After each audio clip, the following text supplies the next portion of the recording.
On va laisser la parole au public. Il reste combien de temps, Monsieur le Président? Quelques questions. Donc ça va être du temps. Alors. Je suis libre. Des questions? On vous a à ce point sauvé. Pas de questions. Il y a d'autres questions.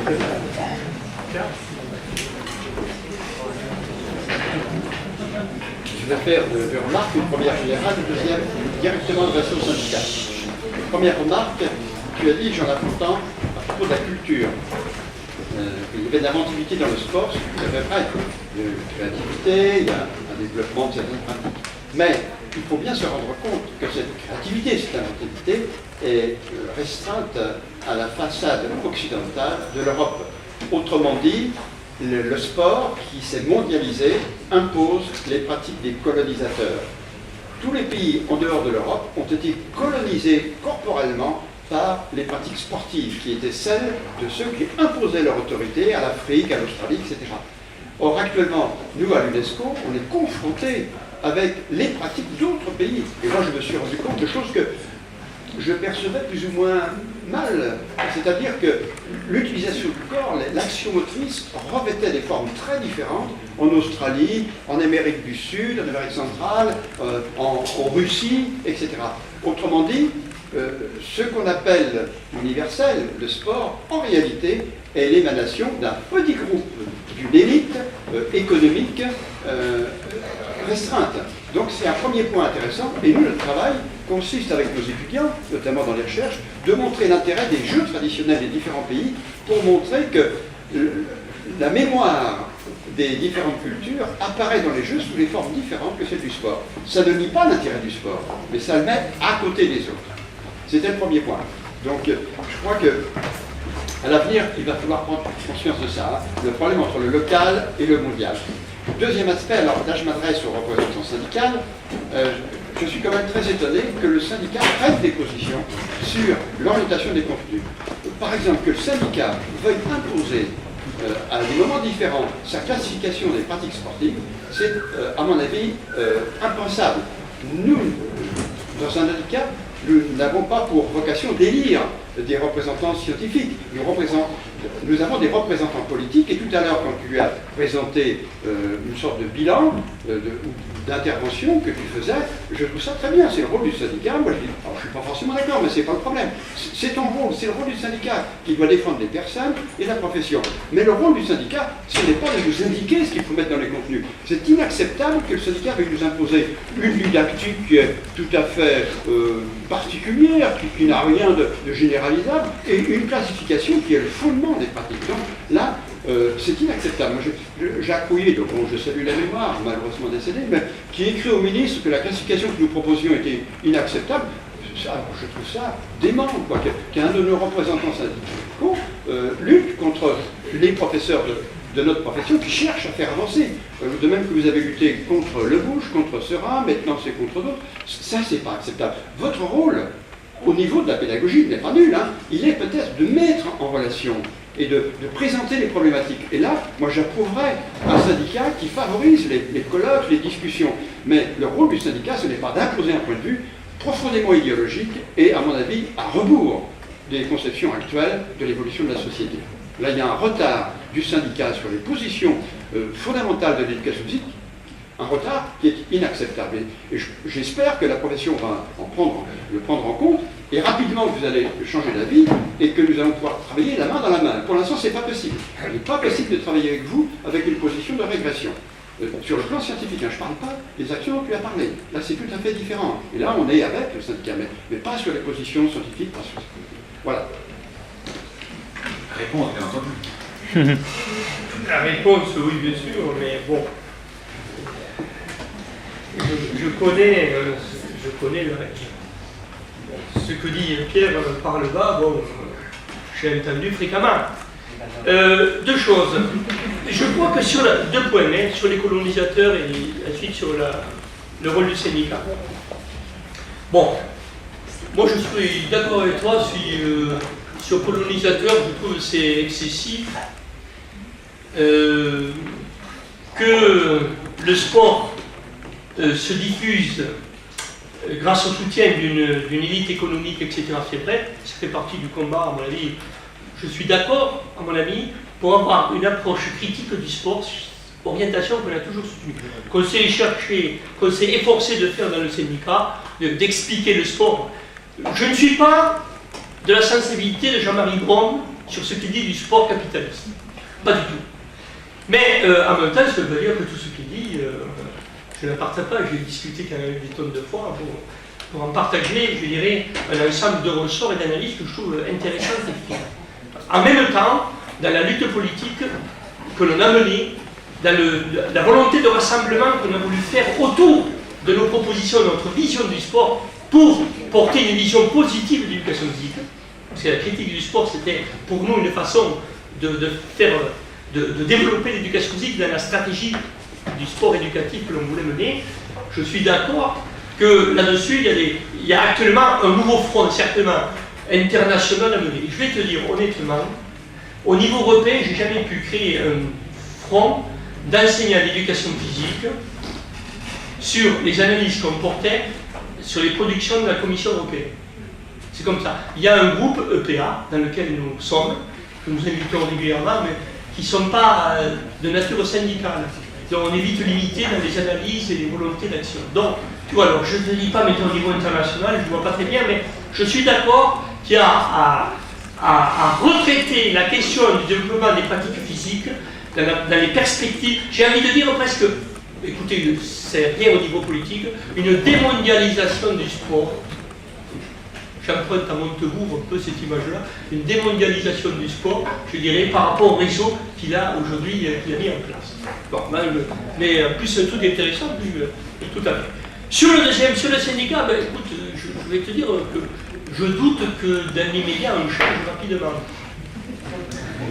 Bon, mais j'entends tes arguments.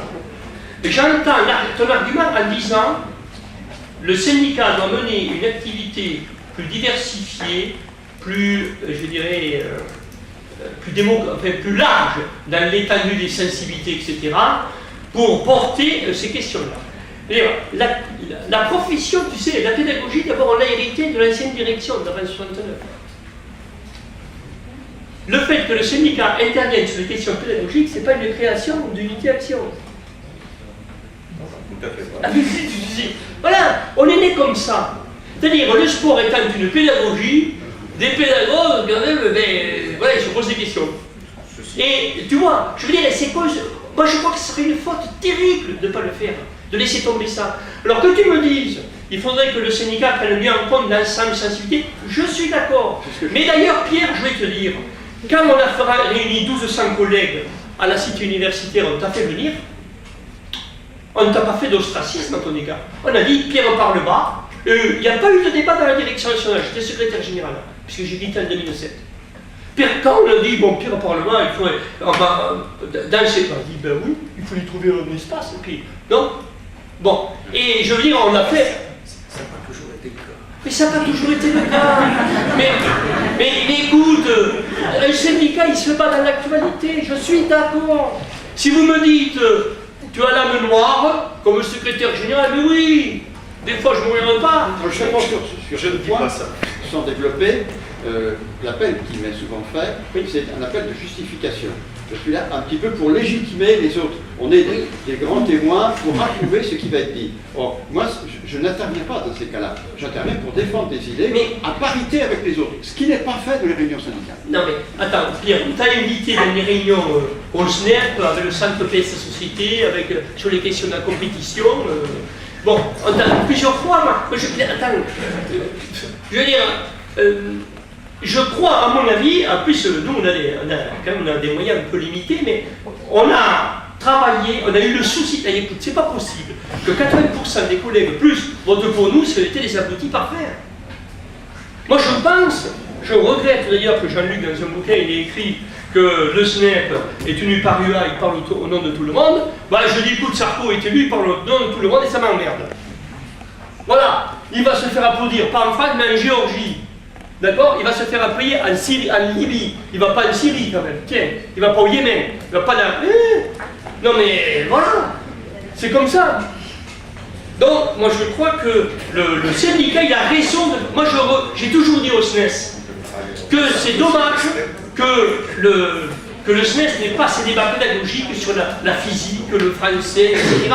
Il a délégué ça à des associations de spécialistes, un peu comme l'AEPS avec le SNES. Mais on peut vivre en bonne intelligence, AEPS et SNES, bien qu'on porte des options qui ne sont pas strictement convergentes.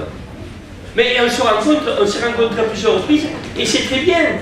Mais je reste persuadé que le syndicat, le syndicat est un témoin social. Il doit porter, j'ai envie de dire, toutes les problématiques qu'ont les collègues dans la tête. Je suis persuadé que si on n'abordait pas la question pédagogique, il y a des quantités de collègues qui viennent vous servir à quoi alors?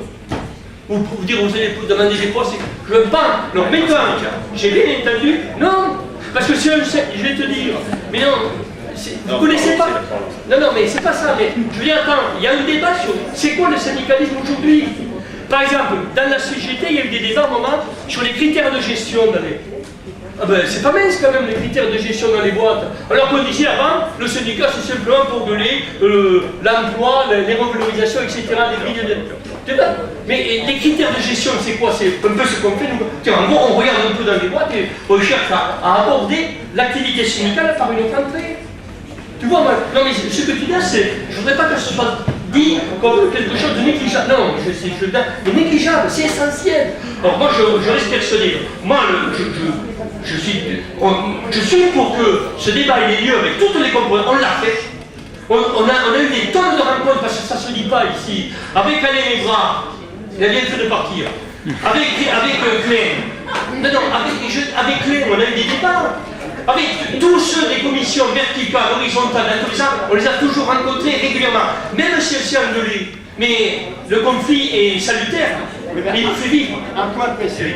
Comment se fait-il que Jacques Rouillet a contacté le ministre Bayrou avant la réunion du comité national français pour dire la proposition du groupe GTD est inacceptable?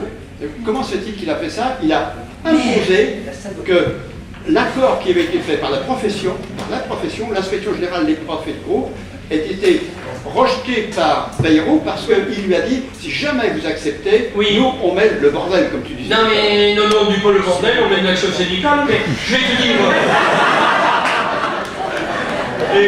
Écoute Pierre, moi attends, le nombre de fois que j'ai eu des contacts avec le cabinet avec les conseils supérieurs d'éducation. Cléo par exemple, quand elle nous a proposé sa première monture au lycée, j'avais eu un contact avec le cabinet la veille pour lui dire moi ce truc là on n'en veut pas.